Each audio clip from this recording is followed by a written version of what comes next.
প্রণাম শ্রী শ্রী রামকৃষ্ণ ঠাকুর, শ্রী শ্রী সারলা মা এবং স্বামী বিবেকানন্দকে প্রণাম জানিয়ে সবার স্বামীজি গ্রন্থ থেকে পাঠ করছি। এর মধ্যে সকলকে আমি আমার আন্তরিক শ্রদ্ধা ও অভিনন্দন জানাচ্ছি, অনলাইন এবং অফলাইন সমস্ত শ্রোতাবৃন্দকে।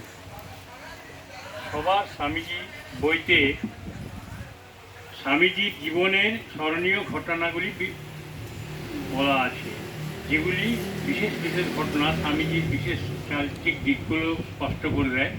সেই রকম একটি ঘটনা আজকে আমি আপনাদের সামনে পড়ছি।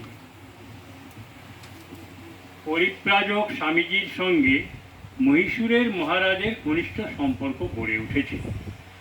অন্যদের মতো মহীশূরের মহারাজও স্বামীজির প্রতিভা ও ব্যক্তিত্বে অভিভূত।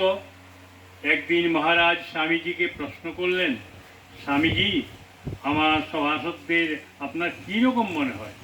সভাসদরা সেখানেই উপস্থিত ছিলেন। তাদের সামনেই স্বামীজি বললেন, সভাসদদের প্রকৃতি সর্বত্রই সমান। স্বামীজির এই স্পষ্ট ইঙ্গিতে মহারাজ অপ্রস্তুত হয়ে গেলেন। তিনি একটু আপত্তি করে বললেন, না না স্বামীজি, আমার দেওয়ান এই অন্তত তিনি এমন প্রকৃতির লোক নন। স্বামীজি বললেন, কিন্তু মহারাজ, দেওয়ানের কাজই হলো রাজার ধন সরিয়ে নিয়ে ইংরেজ সরকারের প্রতিনিধিকে বা এজেন্টকে দেওয়া। মহারাজ তাড়াতাড়ি কথার ধারা পাল্টিয়ে নিয়ে বললেন। কিছুক্ষণ পরে স্বামীজিকে নিজের ঘরে ডেকে নিয়ে গেলেন। বললেন, দেখুন স্বামীজি, অত্যধিক স্পষ্টবাদিতা অনেক ক্ষেত্রেই তেমন নিরাপদ নয়।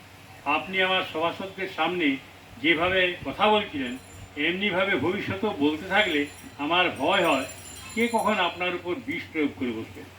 স্বামীজি উত্তর দিলেন, কি বলছেন আপনি? আপনি কি মনে করেন ঠিক ঠিক যে সন্ন্যাসী সে সত্যি করতে কথা বলতে ভয় পায়? তাতে জীবনের ভয় থাকলেও কিছু যায় আসে না। এই ধরুন মহারাজ, কাল যদি আপনার ছেলে আমাকে জিজ্ঞাসা করে, স্বামীজি, আপনি আমার বাবার সম্বন্ধে কি মনে করেন, আমাকে কি তখন আপনার উপর এমন সব গুণাবলীগুলি আরোপ করতে হবে যা আমি ঠিক জানি আপনার কোনো কালেই সেই গুণাবলী নেই? কখনো। এই রকম স্পষ্টবাদী হলেও স্বামীজির রীতিই এই ছিল যে কারো দোষ দেখলে তাকে সামনেই ভর্ৎসনা করতেন, কিন্তু অসাক্ষাতে তার গুণের দিকটাই তিনি শুধু বলতেন, দোষের কথাটা তখন তার মনে থাকতো না।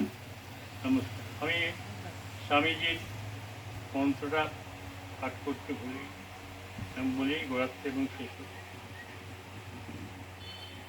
ওম পরতত্ত্বে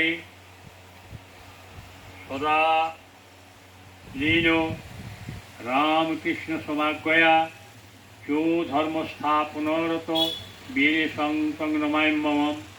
তিনি পরব্রহ্মে সর্বদা লীন থেকেও শ্রীরামকৃষ্ণ আজ্ঞায় ধর্মস্থাপন কার্যে নিজেকে স্থগিত করেছেন। সেই বীরেশ্বর শিবকে আমি প্রণাম করি।